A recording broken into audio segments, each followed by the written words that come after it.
Hello, Assalamu alaikum and welcome back to my channel Story Palace and today is 23rd episode of Horror Stories.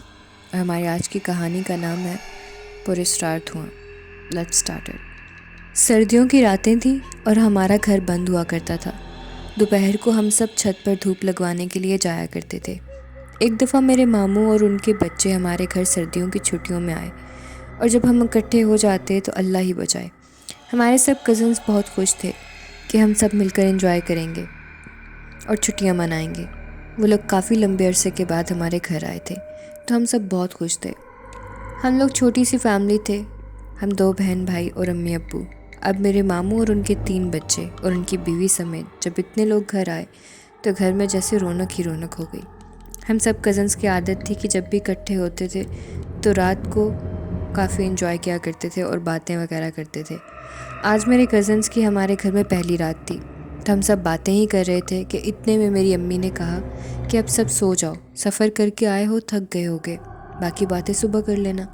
खैर हम सब सो गए और हम इतने एक्साइटेड थे कि सुबह ही उठ गए और नाश्ता वगैरह किया और खेलने के लिए हम सब ग्राउंड में चले गए. ऐसे ही सुबह से दिन भी हो गया तो हम सब छत पर धूप लगा रहे थे और बातें करने लगे. हम सब बच्चे लूडो खेल रहे थे. इतने में हमने अपने बड़ों को बातें करते सुना. हमारे सामने वाले घर में कड़कती दोपहर में धुआं नज़र आ रहा था और धुआं भी कोई मामूली धुआं नहीं था बल्कि एक ऐसा धुआं था जिसमें कोई भी स्मेल नहीं थी, ना जलने की ना गैस की. तो मेरी मामी ने पूछा मेरी अम्मी से कि भाभी ये कैसा धुआं है, किसी किस्म की स्मेल भी नहीं है. तो मेरी अम्मी ने मेरी मुमानी से कहा कि यहाँ ये सब अक्सर होता ही रहता है, इस घर में कोई भी नहीं रहता. तकरीबन 1 साल हो गया है और ये घर ऐसे ही बंद पड़ा है, मगर हमें भी कुछ समझ नहीं आती कि यहाँ धुआं आखिर आता कहाँ से है और ये कैसा धुआं है जो हर वक्त नज़र आता रहता है और इसमें कोई बू भी नहीं है और अक्सर बर्तन गिरने की भी आवाज़ें आती रहती हैं. हमने सुना है कि यहाँ पर एक औरत रहती थी जो कि काला जादू किया करती थी. उसके पास कुछ जिन्नात थे जो उसने कैद कर रखे थे और उन्हीं जिन्नात ने उसको मार दिया था. सुनने में आता है कि अब इस घर में उसके मरने के बाद वही जिन्नात रह रहे हैं जिन्होंने उस औरत को मारा था, जो उस औरत की कैद से रिहा हो गए थे. और वह जिन बुरे जिन हैं. मोहल्ले में सबको पता है इस घर के बारे में, इसलिए ना हम कोई बात करते हैं और ना ही इस घर के आसपास से गुजरते हैं, ना ही बच्चों को वहाँ जाने देते हैं. अब हम में से कुछ बच्चों ने ये बात सुन ली. खैर वो दिन ऐसे ही गुजर गया. हमने डिनर किया और अपने कमरे में आ गए और सोने लगे कि इतने में मेरे बड़े कज़न ने कहा कि यार क्या वाकई तुम्हारे सामने वाले घर में जिन्नात है. मैं बहुत डरपोक हुआ करता था तो मैंने उससे कहा कि भाई पता नहीं, लेकिन सुना तो हमने भी यही है, लेकिन अल्लाह ही जाने कि सच क्या है. तो मेरी छोटी कज़न कहने लगी कि भाई हमने भी सुना है, वहाँ बिना बदबू के धुआं दिखाई देता है और कल भी हमने वहाँ धुआं देखा और कल ही मैंने उस घर से किसी के हंसने की भी आवाज़ सुनी. और अहमद मेरा छोटा कज़न भी उठ गया और वो उठकर बैठ गया कि भाई मैंने भी बर्तन गिरने की आवाज़ सुनी थी. हम सब उठ गए और ठंड भी लग रही थी, अब डर भी लग रहा था और डर भी इतना कि दिल ही नहीं कर रहा था कि उठकर कहीं जाएं. इतने में मेरा बड़ा कज़न आदिल, जो कि बहुत बहादुर था, वो इस तरह के उल्टे काम करने में माहिर था और बहुत शौकीन हुआ करता था, उसने कहा कि मैं इस घर में जाऊँगा. हम सब ने मना किया कि ऐसा मत करना भाई, लेकिन आदिल बहुत ज़िद्दी तबीयत का मालिक था. जो वो ठान लेता था फिर वो करके ही सांस लेता था. उसके बाद हम सब डर गए कि ये मान ही नहीं रहा.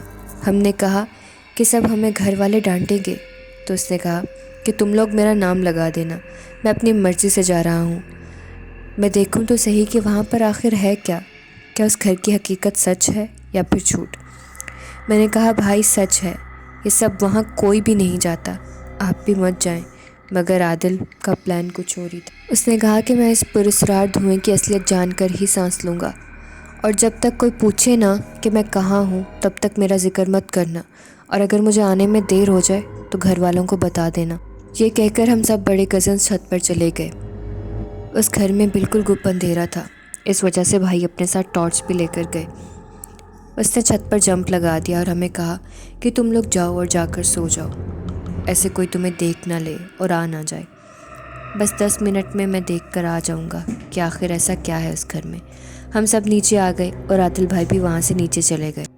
ساری رات گزر گئی مگر عادل بھائی واپس نہیں آئے اور ہم لوگ پوری رات جاگ کر پریشانی میں ہم نے سوچا کہ عادل بھائی پتہ نہیں کس حال میں ہوں گے، اور گھر والوں نے صبح اٹھ کر ہم سے پوچھا تو ہمیں ضرور ڈانٹ پڑے گی۔ خیر اتنے میں صبح ہو گئی اور سب نے بھائی کا پوچھا تو ہم نے ڈر کر پہلے تو کچھ نہیں بتایا کہ اتنے میں اچانک ساتھ والے گھر سے چیخ کی آواز آئی تو یہ چیخ عادل بھائی کی تھی۔ پھر ہم نے بتایا کہ بھائی ساری رات گھر نہیں آیا، اس گھر میں گیا تھا اور ابھی تک واپس نہیں آیا ہے۔ ہمیں بہت ڈانٹ پڑی، میری مامی رونے لگی، میرے پاپا اور ماموں بھاگ کر اس گھر میں گئے۔ جب انہوں نے دیکھا تو سب کے ہوش اڑ گئے۔ میرے عادل بھائی بہت بری حالت میں فرش پر گرے ہوئے بے ہوش پائے گئے۔ ان کے کپڑوں پر خون ہی خون لگا ہوا تھا، کسی نے بہت بے رحمی سے مارا تھا ان کو۔ جب وہ ہوش میں آئے تو ان کے اندر وہ جنات آ چکے تھے، کبھی وہ ہنستے اور کبھی رونے لگتے۔ پھر ہم نے ان کو ایک روم میں بند کر دیا، مولانا صاحب کو بلایا تو انہوں نے دم کیا اور انہوں نے جنات نکالے۔ وہ شریر جن تھے اور بھائی کے جانے پر وہ ان کے اندر آ گئے اور ان کو نقصان پہنچایا کہ وہ کیا کرنے آئے ہیں ان کی جگہ پر۔ مولانا صاحب نے ان جنات کو اپنے وظیفے سے قید کر لیا۔